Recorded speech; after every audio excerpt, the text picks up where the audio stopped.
Hello friends, welcome to my channel. तो चलिए आज देखते हैं राज्यसभा से रिलेटेड राज्यसभा की शक्ति के बारे में देखेंगे।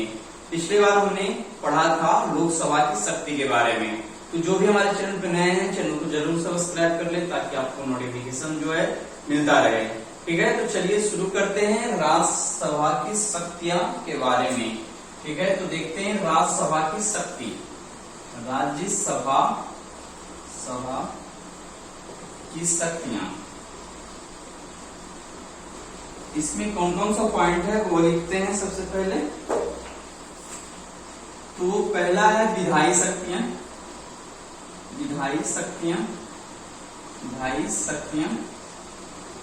दूसरा है संविधान संशोधन की शक्ति,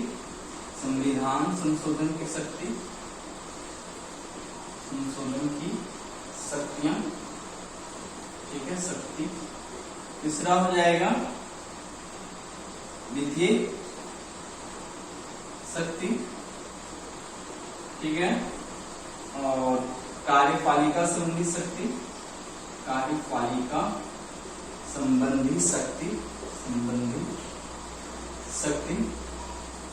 और पांचवा हो जाएगा विविध शक्ति,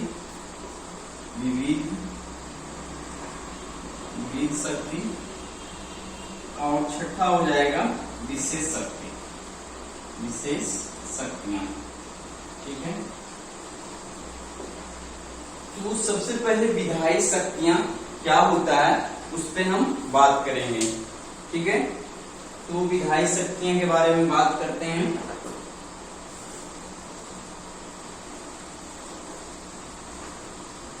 तो संसद के दो सदन लोकसभा, ठीक है, और राज्यसभा दोनों मिलकर दोनों को विधायी शक्ति है। लोकसभा को भी है, राज्यसभा को भी है।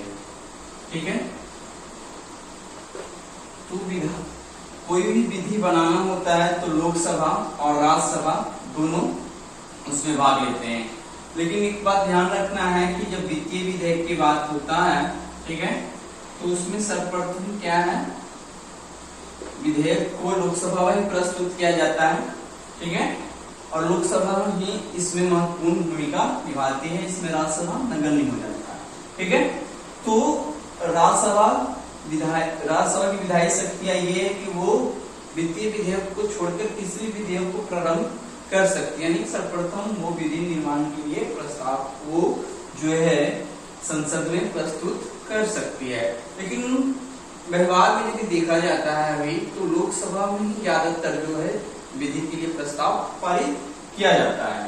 ठीक है, तो विधायी शक्तियां में यही है।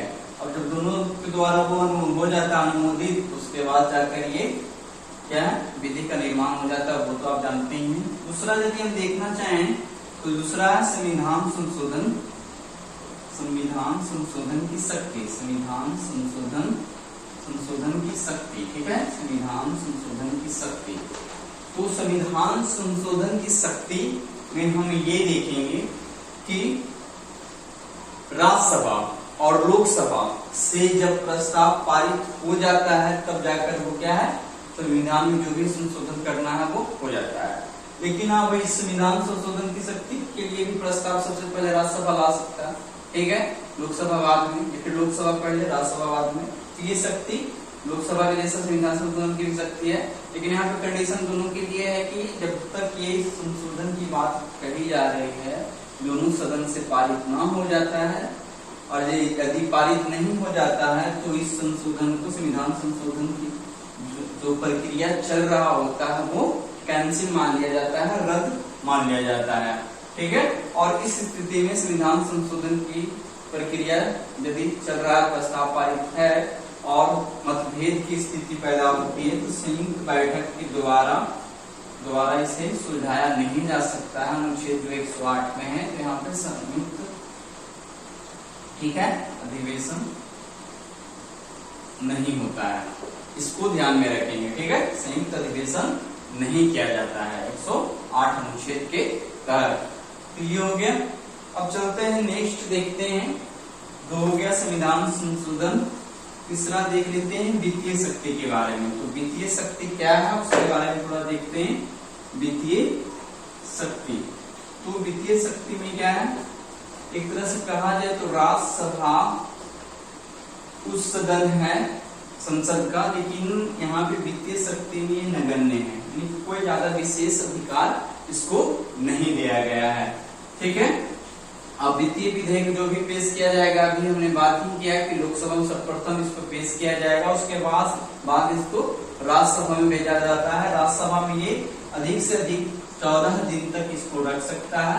ठीक है, 14 दिन तक रख सकता है, सलाह दे सकता है अपना, ठीक है, परामर्श दे सकता है। लोकसभा पे निर्भर करता है कि इसके परामर्श को वो मानेगा या नहीं मानेगा। ठीक है ना, तो ये 14 दिन तक इसको रखेगा, और नहीं भी लौटाता है तो मान लिया जाता है कि राज्यसभा से वो पारित हो गया है। उसके बाद फिर लोकसभा से आगे की प्रक्रिया करके वित्तीय विधेयक को पास कर दिया जाता है। ठीक है, तो ये हो गया तीसरा वित्तीय विधेयक। अब हम देखते हैं कार्यपालिका संबंधी शक्ति।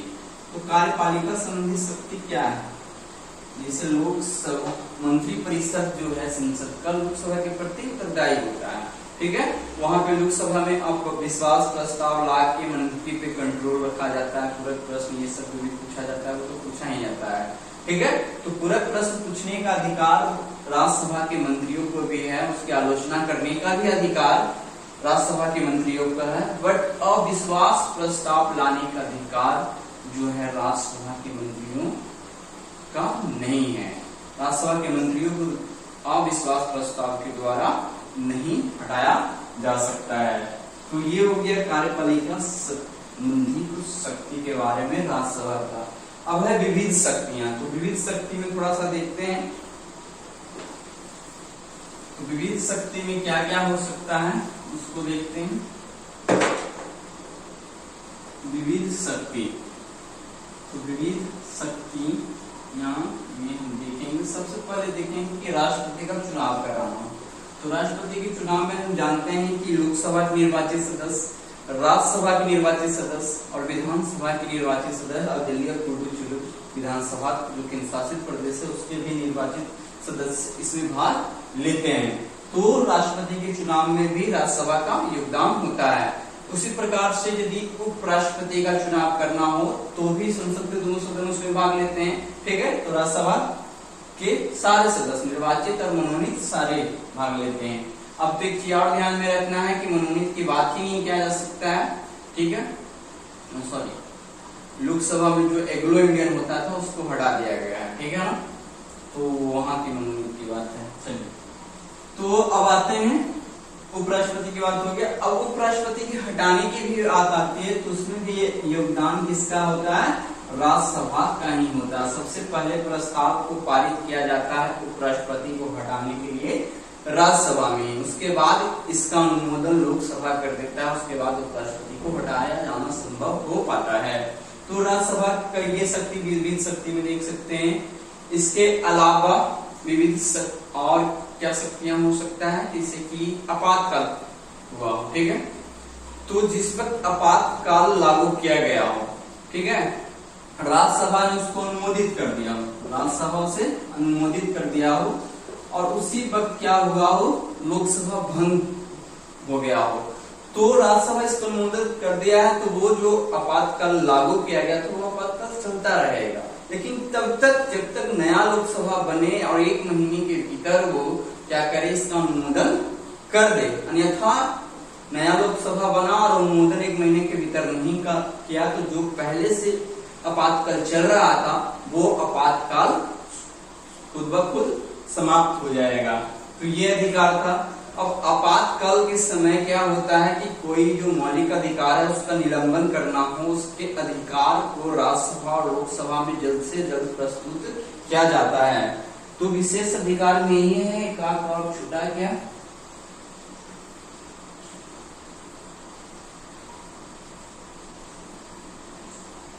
चलिए ठीक है।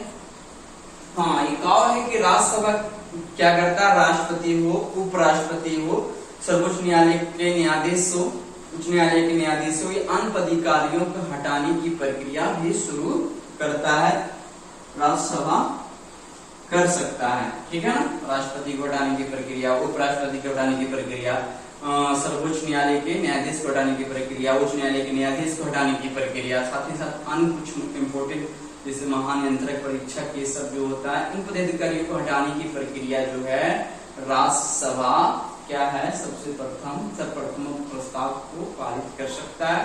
तो ये हो गया विविध शक्तियां। अब देखेंगे विशेष शक्ति के बारे में कि विशेष शक्तियां क्या क्या है। तो विशेष शक्तियां क्या क्या है वो देखते हैं। विशेष शक्तियां, विशेष शक्तियां, तो विशेष शक्तियां जो है सबसे पहले अनुच्छेद 249, अनुच्छेद 249, तो अनुच्छेद 249 के द्वारा राज्यसभा ये कर सकता है, राज्य के विषय में कोई राज्य सूची में कोई विषय है उसको वो राष्ट्रीय महत्व का घोषित कर सकता है। ठीक है, यानी कि राज्य सूची में कोई ऐसा विषय है जिसको वो राष्ट्रीय महत्व का बना सकता है। कितना? 2/3 बहुमत से, जितने भी सदस्य हैं राज्यसभा में उसका 2/3 बहुमत से पारित करके राज्य सूची में कोई विषय को राष्ट्रीय महत्व की घोषित किया जा सकता है। और ऐसा शुरू में 1 साल के लिए नहीं किया जा सकता है और फिर से प्रस्ताव पारित करके फिर से प्रक्रिया चला के इसे आगे बढ़ाया जा सकता है। तो ये विशेष शक्ति में ये इंपॉर्टेंट है, आपका क्वेश्चन आ सकता है।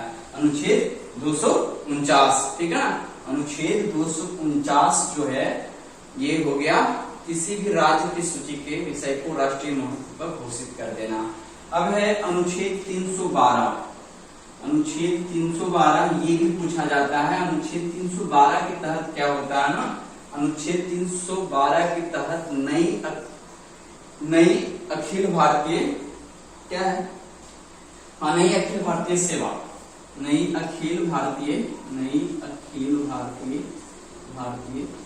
सेवा मतलब नए पद का सृजन जो कर सकता है केंद्र स्तर पे वो राज्यसभा के द्वारा ही किया जाता है। ये भी 2/3 बहुमत से। जब तक क्या है राज्यसभा इस प्रकार के प्रस्ताव को पारित ना कर दे तब तक नई अखिल भारतीय सेवा केंद्र स्तर पे शुरू नहीं किया जा सकता है।